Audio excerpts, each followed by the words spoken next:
And now back to your regular programming. If you speak better to yourself. You showed up for like probably the dumbest conversation we've ever had on this show. Let's have that smile again.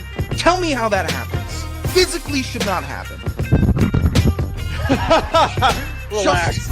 If you say it Give me as well. 3 times a day, God will line it up. He's just an absolute hack, and he gets his ass kicked by the teammates every week. It's just terrible. Welcome back to Hack City. Joe DeLeone, Sean Anderson, 2 former college football players from the University of Rhode Island. Today's show, as always, is presented to you by our good friends over at FanDuel, where I was 2-0 this week on the picks that I gave out from FanDuel. About to be 3-0 after the Bears baptized, not get baptized. Damn it, I already managed to screw that one up. They baptized the Vikings on Monday Night Football. Should be an exciting game later today. But, Sean, we got to start talking about what ended up being maybe the best week 1 Sunday Night Football game that we've ever had. A lot of times when you get these week 1 matchups, the broadcasting networks will screw up and they'll put 2 teams that they think are going to be entertaining, and they end up stinking ass. They just end up not being very good. One of them just ends up not being good, or both of them ends up not being as good as we think. We got an absolute heavyweight battle between the Bills and the Ravens, 41-40. The Bills were down 40-25 at one point, and then it all comes down to a 9-play, 71-yard drive with 1:26 to go to set up a Matt Prater, who I didn't even know the guy was still alive, a 32-yard field goal to win the game. Josh Allen, 424 totals of all-purpose yards, and Derrick Henry had 169 on the ground. If it wasn't for the awful fumble that he had, Ravens might have won the football game. This game lived up to any hype that it was given. Start your Lamar narratives now, folks. Oh, God. Not going to get better than that. Not going to have a better example of Lamar falling short. It was a great game. It was a tremendous game. And this only reinforces the only thing that I have to say about Lamar Jackson and the Ravens. They're the most exciting regular season team that we have in football. Playoff time, we'll see what happens this year. Yeah. It's way too far out to jump to a conclusion and try to recognize a pattern that has already been laid out in front of us in week 1. You know, like I'm not going to do that. But the Ravens should be in prime time as much as we can put them there. So should the Bills. And if we can get them to play each other, beginning of the season, middle of the season, end of season, just keep that as a mainstay. You need to see this game. It is going to remain booked out at a Sunday night or Monday night destination. This game gave me shades of the classic Chiefs-Rams battle. It just, when you open up the season with a big one, with a game that goes so deep, so long, and you're in the mix late, and you see the people that left the stadium, you see the people that left Twitter, you see the people that aren't in it with you. If you were in it last night, you were treated to a brilliant football event. Well, this, to be fair, I wouldn't leave the stadium. I would hope I would have enough wherewithal to not leave the stadium. This is one of those games when you're at home when it's 40-25 and you get up to go take a dump. And it's like one of those long ones where you're just like, yeah, the night's over. I'm going to go take a dump.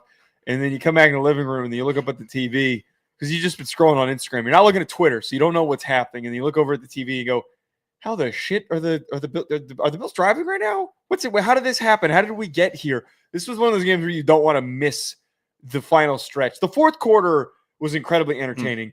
The whole beginning of the game was just the Ravens knocking the Bills on their ass. And the Bills managed to keep getting up. I will continue to believe that this is going to be the year that the Bills break through. I know that it's week 1 and we can't immediately draw our conclusions like that. But to have already evidence that they're going to be this resilient, and more importantly, Josh Allen's going to be resilient. There were so many instances where him specifically could have just been like, well, we're effed. We're screwed. Done for. That didn't go our way. I don't know. I don't know what we're going to do. Like, there's no way we're going to get back into this. The offensive prowess was amazing. It does need to be discussed, though, that there are some defensive concerns for both these teams. I would say so. I was still impressed with both of them. I think they met the moment, understood the situation, said we're not holding anything back in the playbook. We're going to give you everything that we have. Defense will catch up eventually. Ravens defense gets better late in the season. Bills defense, I think, will be better against worse teams, but that is likely what you're going to be seeing against some of the top tier teams from their D. I saw a lot of great players making great plays. I saw Ed Oliver stepping up, D tackle making monster plays when they needed it. I saw Keon Coleman take a big leap last night. Huge stud wide receiver, make it happen moment in week 1 for him. James Cook was solid. I thought the Ravens had just a really good team also. Zay Flowers was solid. You don't get 2 better teams playing a better football game than this. Grateful for it. I know there's going to be some stinkers from both these teams. Yeah. I know every player that I just mentioned is going to have a week where they somehow don't touch the ball or don't touch the ball with much consequence. But for the little pocket that we had Sunday, September 7th from 8:20 to 11:40, you couldn't have seen these guys playing much better. It was spectacular. And it was a bummer that it fell down on Derrick Henry to lose the game there with the fumble. It did. He almost won the game. Played an insane game. He was untackleable for the 45-year age that he has playing the running back position. By the way, real creative social post from everybody. Have you seen Derrick Henry's high school rushing stats? Have you seen this? Have you seen this? It was the unfunniest week 1 of all time, I think. I mean, I don't know what it's going to take to get a bit of a Before Ryan texts me, yeah, Ryan, I know you did it. I know you were one of those people. Sorry, what were you saying? We need to get funnier. The football community needs to get funnier, and you do that because by stop trying to be funny. Stop trying to do it because that beats a good joke into the ground before anybody has a chance to elaborate and make it better. Is there something specific that you have qualms with? It's just everything. It was the Giants and Daniel Jones stuff. It was all over the place. Every game had its unfunny moments, and really the only funny people on football Twitter are Saints fans. That team is bad, by the way. They are bad. Really bad. That's gonna be funny. Find a Saints fan in your life, make fun of them for me. Tell them they get no sympathy. Tell them their team sucks. Tell them the quarterback sucks. The new jerseys are awful. Really carve into the Saints fans because they had it good for too long and did nothing with it. It's like you're talking to a Braves fan from the 90s. They did dick, and they deserve to be punished now. Make fun of them and make sure they know they support an awful team. Packers ended up being one of the biggest risers from this week. 27-13 win over the Detroit Lions. This was one of those games when I was putting my picks together that I felt so confident in, but it's one of those picks that you dish out when you say the Packers are going to cover against the Lions, that the mouth breathers come running around saying, oh, what do you mean? The Dan Campbell and the Detroit Lions, they're so hard to beat. They're so tough. They're so hard-nosed. Stop. They replaced 2 coordinators, 2 offensive linemen. They got a lot of things they got to figure out. I like Dan Campbell. I like this Lions team, but this is going to be a little bit of a slow stretch for the next couple of weeks. They're not explosive. If I recall the stat correctly, Jared Goff, I think, is winless when he is being coordinated by someone who's not Sean McVay and Ben Johnson. He's winless. If it's not Sean McVay or Ben Johnson calling the plays for him, because I think it's Jeff Fisher wasn't the play caller for the Rams, but Jeff Fisher was his initial coach before McVay was hired. And then Ben Johnson was not the OC in year 1 when he was with the Lions, and that team was bad. They did get 1 win in year 1 with the Lions, and maybe it's 1-19. Maybe they asserted Ben Johnson after they fired somebody. The Lions, the offensive line was rough. That was noticeable. I know it's also noticeable to see big, strong, hulking Micah Parsons in one of the most dominant sack plays you'll ever see. Here it is. I don't mean to cut you off. Jared Goff has had 5 different play callers in his career. Under the 3 that are not named Sean McVay and Ben Johnson, he is 0-19-1. Oh, good Lord. Yeah, he needs to get a win quick then. He needs to get one back quickly. Their O-line, the Lions O-line is going to take some time. I know people are so stupid. The Jahmyr Gibbs, David Montgomery shtick, like, oh, they're bad running backs now. They're down 2 of their best. They're down 2. Yeah. They're down one of the best centers that ever played for Detroit. Like take some time with this team. The Packers look good, though. Jordan Love looked good. His arm looks strong. He looked confident. The offense looked good. The defense is scaring me. Micah Parsons is a freak and a problem. He's going to be a problem for every single team that he faces. God, it's just, they had talent in Dallas. They had other D linemen in Dallas. They had linebackers and a good defensive backfield at times in Dallas. What didn't look anything like what it looked like in Green Bay. No. The reception after the game for that dude looked like a hero, looked like a gladiator. It was almost like Micah Parsons saved the entire municipal township of Green Bay's kids out of a burning hospital. And then they welcomed him in. Thank you, Micah. Thank you for saving us. You're doing a good job, Green Bay. Keep supporting that dude. He's going to take you to the Super Bowl. Normally it's not a goal to be referred to as a man to be a freak and a problem. Usually the freak is kind of where you draw the line. If you're a freak, sometimes it's a good thing. But if you're also a problem, that just kind of makes you a pervert. Yeah. Micah's not, though. Awful analysis by me. Trying to transition out of that bad joke. I think the one thing that becomes really nutty to think about is he's got an actual he now, after Dan Quinn was super creative and aggressive with using him, he now has another creative, aggressive defensive coordinator in Jeff Hafley running things. For him to step in after not practicing the entire preseason and just to get thrown out there, probably barely knowing the scheme, barely knowing the calls, just getting like the surface level acknowledgement of what he needs to know how to do. He's only going to get better, and he already registered a sack. I can't imagine how dangerous the season's going to be. Is it? Okay, you need to reel me in if I'm being out of line here. Is there a legitimate chance he breaks the sack record this year? He gets to play Caleb Williams twice, who loves to get sacked, and they don't have a very formidable O-line. Plays J.J. McCarthy twice. Good offensive line. I'm not terribly worried of J.J. McCarthy getting away from Micah Parsons. That could be a free 7 right there. They have a lot of good athletes. Am I off for thinking that he could do it this year? Break the sack record? Break the sack record. I don't know if I'm going to go that far. Let's see how the season plays out. I think it's very possible. I'm not ready to completely jump in on that. I'll be tracking that one. That bandwagon. Before we continue on talking about some of the biggest headlines from week 1, I want to remind everybody that we are presented by Delete Me. Delete Me makes it easy, quick, and safe to remove your personal data online at a time when surveillance and data breaches are common enough to make everyone vulnerable. Data brokers make a profit off of your data. Your data is a commodity, and anyone on the web can buy your private details.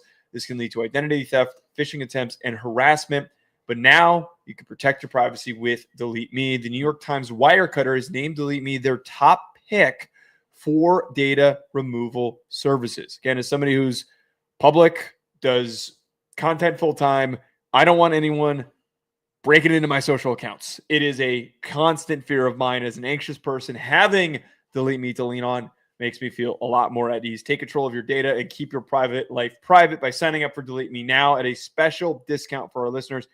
Today, get 20% off of your Delete Me plan by texting PRO to 64000. The only way to get 20% off is to text PRO to 64000. That's PRO to 64000. Message and data rates may apply. All right. I think that one of the most unexpected outcomes from week 1 was the fact that the Steelers-Jets game ended up being a shootout. I don't think that was on anybody's bingo card. That was on nobody's expectation. 34-32. You've got the performative Aaron Rodgers saying, I was happy to beat everyone associated with the Jets. He went on this long soliloquy that I'm not going to read because that's what he wants. He wants all of us to sit here and read his quotes. Silly little Aaron's got he's got to let everybody know that he's got enemies. Come on. He can't brag about beating the Jets in week 1 here. He should be able to say, screw New York. He had a 136.7 QBR, so he was phenomenal. He had a great performance. So I'll give him a little bit of credit. He played better than everybody thought he was going to play. But we also have to discuss, though, that Justin Fields looked awesome. This is the best version of Justin Fields I've ever seen. This isn't at the beginning of the year Justin Fields where Steelers were winning and he was kind of just doing enough. No, he was 16 of 22 for 266 yards and 3 touchdowns. Felt like we saw more poise, and we saw an athlete and an offense that actually knew how to use his athleticism and wasn't just pigeonholing him and forcing him to do things that he wasn't meant to do. I saw a free version of Justin Fields, and I stand by my preseason assertion that he will be this year's Sam Darnold. He was spectacular yesterday. Justin Fields was great. You are not off saying this is the best version of him. What he did against the Steelers defense, who's good? The Steelers defense is very good. And what he did against them, he made them look vulnerable. He had them confused. The way that he used his legs, it wasn't dominant, but it was dominant. Or you know what I'm saying here. It wasn't overdone, but he was dominant in the times that he did rush. 2 touchdowns on the ground. His throwing was good. He had a great pass to Garrett Wilson. This is a Jets team, if they play like this in this same structure against anybody, could end up with a winning record. Genuinely. This is a real deal offense with Breece Hall showing up. Garrett Wilson showed up. You had people show up. You need more people showing up to the party. You need another wide receiver to get more than 2 catches. They didn't have that. So the second guy needs to really step up. But Justin Fields looked like I hadn't seen it like this. And all the Jets fans I'm talking to at work, he was fine, still lost. What? Woe is me. I'm like, this is the best quarterback you may have had in the last 10 years. How many Jets fans did you speak to that said that? Multiple. A plethora of Jets fans swarm in my office, and none of them seemed inspired. None of them seemed to be like, wow. Those are bad people. Those are bad people. I don't know who these people are, but that pisses me off. Do you know how hard it is to look? I get it's one game, 16 of 22. How much better are you supposed to get than that? I don't know. I know Zach Wilson wasn't doing that. Yeah. Aaron Rodgers wasn't doing that. Close. Ryan Fitzpatrick wasn't doing that. Nope. Wasn't running the way that he was. No, hell no. No, it's what are these woe is can't me. Please them. Can't please them, even though depressed fans of the Jets. Like, what are we doing here? My phone with the ball knowers. The ball knowers yesterday were talking about Justin Fields. Everybody else was talking about the other bullshit. Real people that were watching the games were like, Justin Fields is sliding on them boys. And he was high stepping it into the end zone against Aaron Rodgers and the Steelers. That's so good for football. That's so good for the Jets. The Steelers were great too. It was just a great game. It snuck into the 1 p.m. window as probably the best game going. Aaron Rodgers, 4 touchdowns. Give me that. Give me a guy that can do that. And he's working perfectly in the Arthur Smith offense, which is tragic. Jonnu Smith, jet sweep touchdown to the pylon is good. It's fine for Jonnu Smith. It's bad for a football team that Arthur Smith is scheming that. It is not good for them. It's not good that Jalen Warren averaged 3.4 yards a carry or Kenneth Gainwell 2.7. He can't scheme a run game. He can scheme the ball to Jonnu Smith, and he can get great.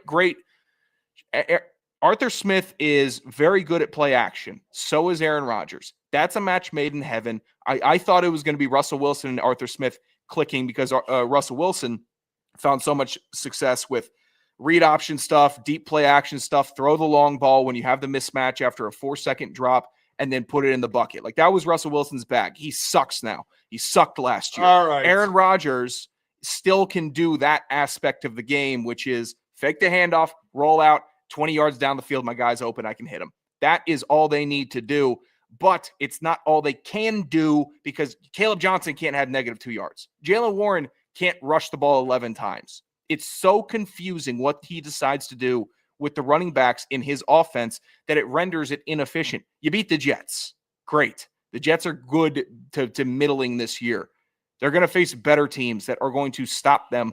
You got to learn how to run the rock, man. They have to. He needs to get out of his own head. He gets so cute with the run game. It's frustrating. Well, it's so frustrating. I would think that ultimately that they're probably going to end up establishing the run and figuring out their identity. It just so happens that they're going up against an incredibly underrated defensive line for the Jets. And I think that's like the biggest part for me is you give up as many passing yards and big plays as you did, but the Jets still showed that they can have some serious defensive prowess. I kind of wonder, though, which team has the best shot between the two to make the playoffs. I would think that there could be a pitch here for the Jets because the Patriots look like ass and the Dolphins look like mega ass, which we're going to talk about in a quick second. I think with the gauntlet that is going to be the NFC or the AFC South, Jesus Christ, AFC North, not even close. I meant twice it was wrong. 2 times it was wrong. We got on the third try. It's been a long fucking 2 days. It's been a fucking 2 days. We'll get in the rhythm. I need to here. put my head through drywall. Jesus Christ. Haven't stopped for 2 days. It's going to be a really tough stretch in the AFC North, especially knowing that the Browns defense is capable of dragging everybody to play down to their level, even though they have no offense, no production capability. I would think that I would put the pitch behind the Jets sneaking their way into the playoffs. I think I would also. After week 1, looking like the Jets are the second runner in the AFC East. AFC South's going to have one rep with the Texans. All three of those other teams are shit. Don't get fooled by week one. AFC West is going to be Chiefs, Chargers, and maybe Raiders. And then we have then AFC North. You have Ravens, Bengals, and then maybe Steelers looking on the from the outside in. Yeah, Jets might have the best shot. That's crazy to say. I didn't think there were on the long list of things. I didn't think I would say after week one, Jets having a better playoff shot than the Steelers. That's probably close to the top of the list. I need to be very perfectly clear about this next game. I think that there's been an awful lot. I know it's week one, and all we're doing right now is overreacting to everything. There has been improper reaction. Let's frame it that way. There has been improper reaction to the way that Daniel Jones played against the Miami Dolphins, and here's why. 33-8, they dominate the Dolphins. Daniel Jones goes 22 of 29, 272. He has a solid day, real solid day. He the best version of Daniel Jones that we've seen in some time. A version of Daniel Jones that has performed like that on the Giants, just not recently, okay? We need to reframe this. The talking point's not Daniel Jones. The talking point is the Miami Dolphins dog-S secondary, which those who were willing to discuss it spent the whole offseason bringing up, hey, this isn't going to cut it. You didn't effectively address this in the preseason, in the offseason. You didn't really draft any reinforcements. You didn't sign any big free agents. You kind of just said, F it, we'll go into the year and see what we've got. That's right. And after a calamitous series of injuries, trading away Jalen Ramsey, you have gotten to the point where this is going to be one of the worst secondaries we maybe have ever seen. Storm Duck, man. That's what we're doing right now. We got Storm Duck out there playing as your number one corner. Fun name, good corner? No, those things are not true. This is what the talking point has to be. If you make Daniel Jones look like a starting quarterback, you have problems. I promise you Daniel Jones comes back down to earth. You know when Daniel Jones is at his best? He's playing teams with bad secondaries.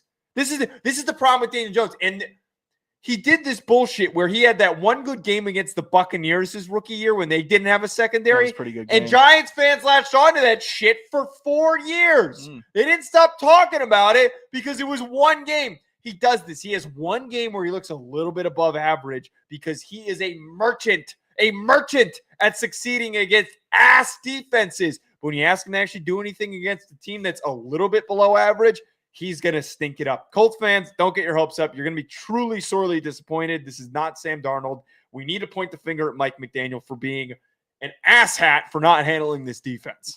Colts fans, you guys got a dude. You got a 6'4" dude. Your fucking mouth. You got a guy Fuck that can you. run the rock. Fuck he you. scored 2 touchdowns with his legs, too, dotting on the sidelines. Don't do this. You found yourself a dude, Don't Indy. do this.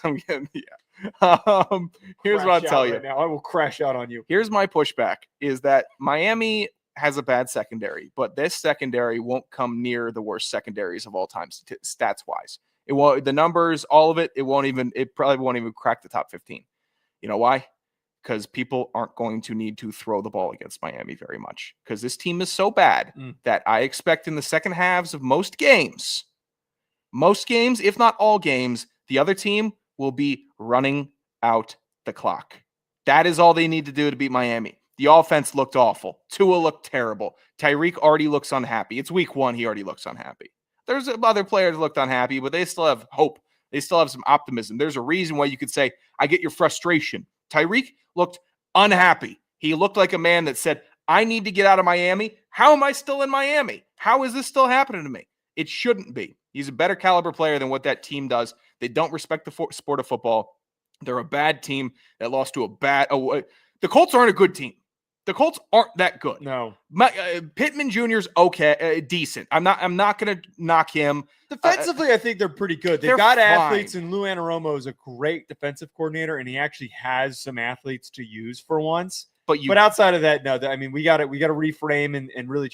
This is the biggest week one overreaction, by the way. Is people trying to make Daniel Jones out to be something that he's not. That is, and everyone needs to process that energy into trashing Miami. Because Daniel Jones isn't a good quarterback. He is actually very bad. He is historically one of the worst over the last 5 years. So if that guy can go to a new team in an offseason with This is my point. worse talent. This is my point. And go and beat up on Miami, who's a team that last year and the years prior was getting flack because they could only beat the bad teams. You faced a bad team.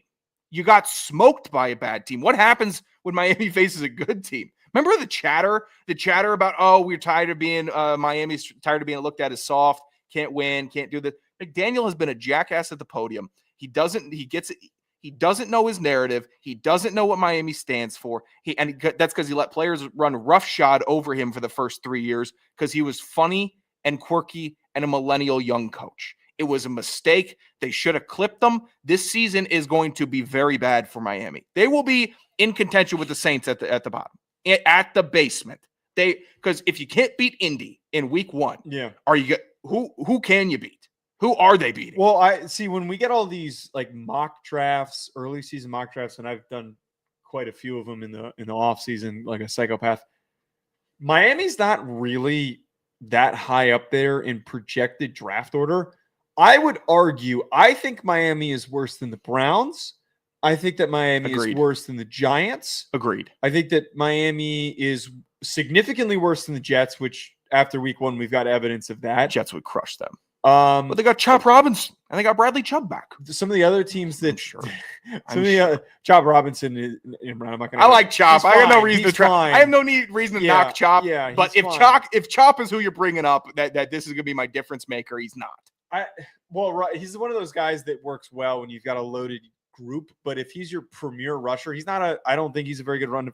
Again, we're not trying to just poo-poo on one guy, but the point being is that all these teams that have been in the mix for consideration of having top 5 picks, that they're a lot worse, I think, than the Raiders. They very well could be picking in the top 3. And I don't think it is a shock to say if McDaniel gets fired, I don't know what Tua's contract situation is off the top of my head on how hard it is to maneuver around that. But I wouldn't be shocked if we're not talking about a redraft. I wouldn't be shocked if we're not talking about them drafting a new quarterback. I think that is absolutely on the horizon for them because he also looked like cheeks. I think that we have been very patient with Tua. I think that most people have. I know that people have been calling for it since he was a rookie. But for the most part, you know what? Tua put in some really good performances, some really good games, 400-yard game, 3 touchdowns. Like I saw it. I saw the flashes. It gave me enough reason to be patient with him. But this is such a bad team that it is going to have to be scrapped from scratch. Yeah. Like you just can't. That's why Derek Carr, after the rebuild, didn't work. Whereas Derek Carr was a good quarterback, kind of in that boat with Vegas. They had a good season. Then they fell down, and then they fell down some more. And then it was, you can't recover. You just can't do so with a quarterback that isn't a true game breaker, make my team better. Tua isn't that. Tua is a bubble 20 and under guy, like 20 to 32. He's going to find himself in that mix and stay in that mix. Some days he could be 20. Some days he'll be in the 30s. And yesterday he was in the 30s. All right, last 2 games that we got to get to here. I had to sit and suffer through one of the – actually, it's not – it was a typical Giants performance. Oh. But it wasn't as bad as with Daniel Jones, so I'm going to keep bringing that up. Offense couldn't finish drives. It couldn't run the ball. No Andrew Thomas means I'm watching a haphazard group just give up pressures. 22 quarterback pressures on Russell Wilson. 22 quarterback pressures. Embo had a good day. Well, he dropped the touchdown that was thrown to him. It wasn't in his vicinity. He didn't really contribute that much. They put him in. Which is exciting. He's like the 6th offensive lineman that they're bringing in, which makes me happy. I think that it's Bo, by the way. It's Marcus Bo. Marcus Bo? Yeah, Marcus Bo. Okay, the M's not pronounced. I think that there's some redeemability with some of these young guys, especially Abdul Carter. There's 2 things that are now absurd with this. You are Brian Daboll, and you have a bad offense. Mm-hmm. Russell Wilson is going to raise the floor a lot more from what Daniel Jones did. But the ceiling is so close to the floor that the most that they're ever really going to score every single week is maybe 17 points. I don't think that, maybe 21. I'll be a little generous here. Maybe if they have a good game, they score 21 points. There is no way, with how messy they were, that they would be so much worse with Jackson Darn in there. You have an opportunity just to let the kid play, to go make plays, to be a Bo Nix type of a guy. I don't think he gets you to the playoffs, but with a stout defense, surprise a couple teams, do a couple of nice things. He has 1 or 2 great games. He's in the offensive rookie of the year discussion. Those things are where the redeemability comes for Daboll and the Giants and for him to keep his job. The second thing that's absurd to me, Abdul Carter, an elite pass rusher, plays 65% of the defensive snaps in the first half.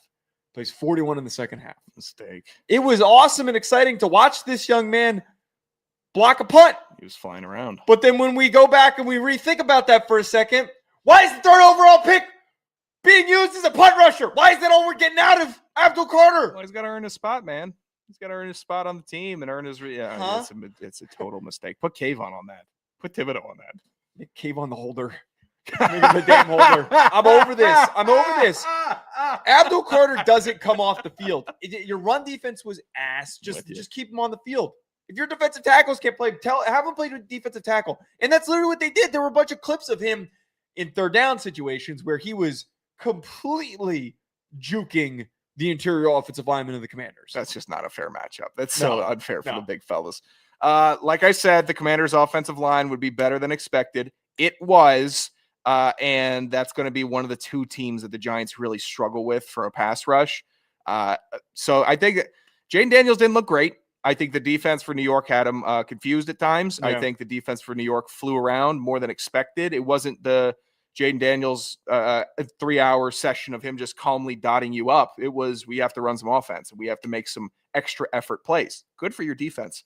Bad for your offense is Brian Daboll and his decision-making. There is no need. There's no need right now to let Russell Wilson extend this tenure as the starting quarterback, because eventually you're going to get to Russ Vember, and that's when he has 3 games where the Giants put up 30 points, and it looks like they're going to make a playoff run before he collapses. What you need is, what do I want to go with? Darktober or Darktember?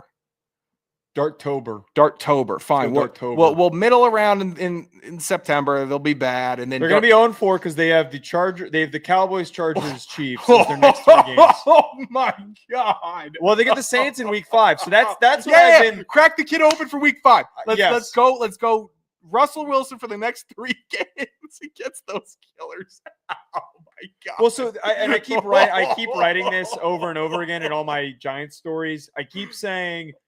Dart has to be, there's no indication that Daboll won't share any insight. The closest that he gave to a possible change was his non-answer yesterday that, all the Giants media members were literally saying to him, like, you're not answering the question that we're asking you. Is Russell Wilson the guy or not? And he said, I'm going to go watch the film. He finally commits to him today.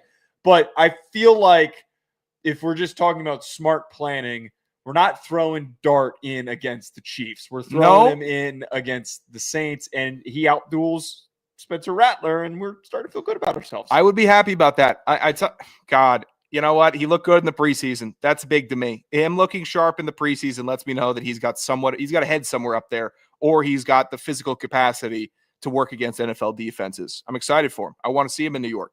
Every New York fan should want to see Jackson Dart. Like there should be nobody pining away on WFAN calling up and saying, "Oh, well, Russell Wilson is a Super Bowl champion." No. Do that. Do that. Oh, they'd keep you on. They'd keep you on for you might get 15 minutes. I think this Wilson guy. I think he's got got a lot of moxie. He's a real leader. You're being funny, but that's the argument. That's the argument that you can make. How for much Russell Wilson. WFAN do you listen to? But there probably are callers that they don't put on the air. I didn't listen to it today, but I bet that there were some people that were calling and saying that. People also confuse leadership with being a nice guy. Leadership means winning. Leadership means bringing a team to win. It doesn't mean we like him and he says nice things at the podium and he wears cool suits. Leadership is winning. And the leader that makes you want to win more, if you are a teammate of him, that is who your guy is, not Russell Wilson mania. That is not the guy that leads New York to the promised land. I don't know why Daboll just confuses me. He's really the most confusing head coach because it's all so simple for him, and it's all been so simple for the Giants. Yeah, this has been the easiest point A to point B, problem to solution franchise that anybody could be looking at. for all of their problems, and they don't do it. It's A to B, and then we're at J, and then we're going to route back to C eventually, but we got to get to R and then D, and I'd then love we're to know back what to C. events you're referring to as these random letters. All their decision making, all of it. It's awful. Here's one thing before we get to your Falcons to wrap us up. Oh, God. Here's one thing that concerns me.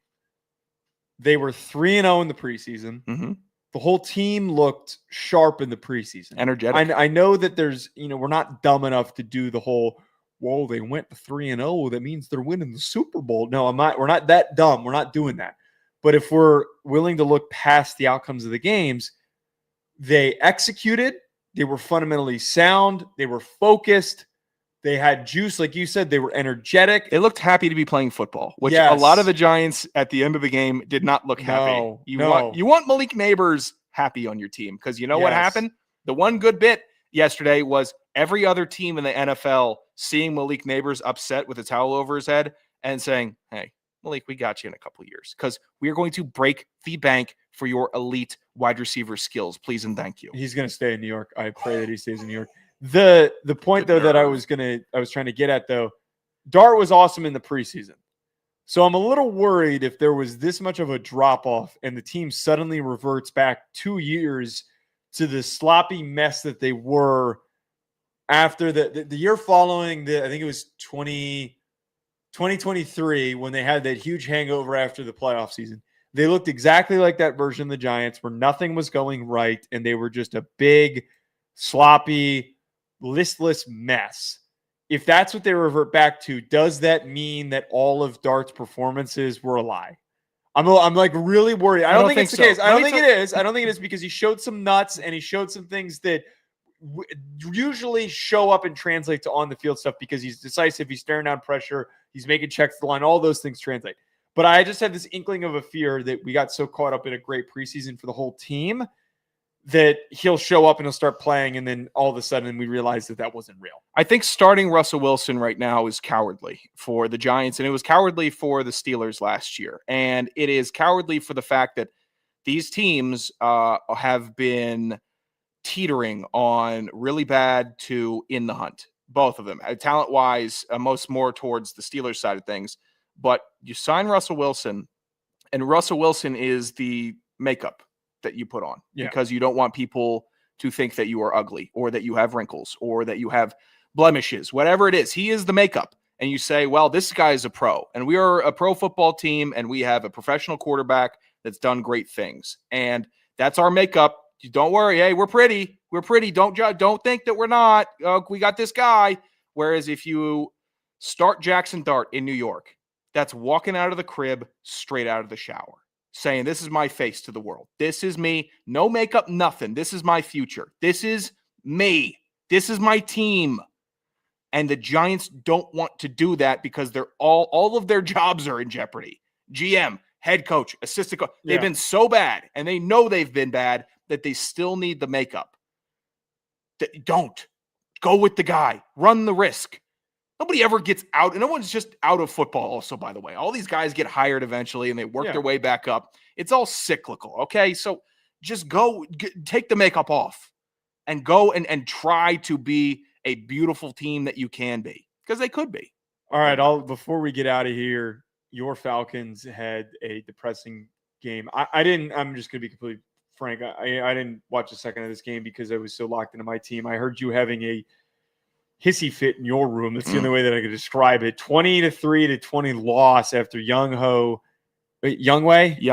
Damn. Youngwei Koo missed a field goal. Emeka Buka was awesome, though. 2 touchdowns. It was one of my favorite fantasy picks that I kept having. It was smart. Yeah, it was great. It was a great pick. Best pick. If you don't have him on your team, trade for him now. What's wrong with your team's offense? Because from all the NFL shows that I listened to this morning, that was the question mark. Everyone thought that the Bucs-Falcons game was going to be what the Jets-Steelers game was, where it was back and forth, high-scoring affair with big plays, and that apparently was not the case. Here's what happens with Atlanta under the Raheem Morris and Zach Robinson leadership.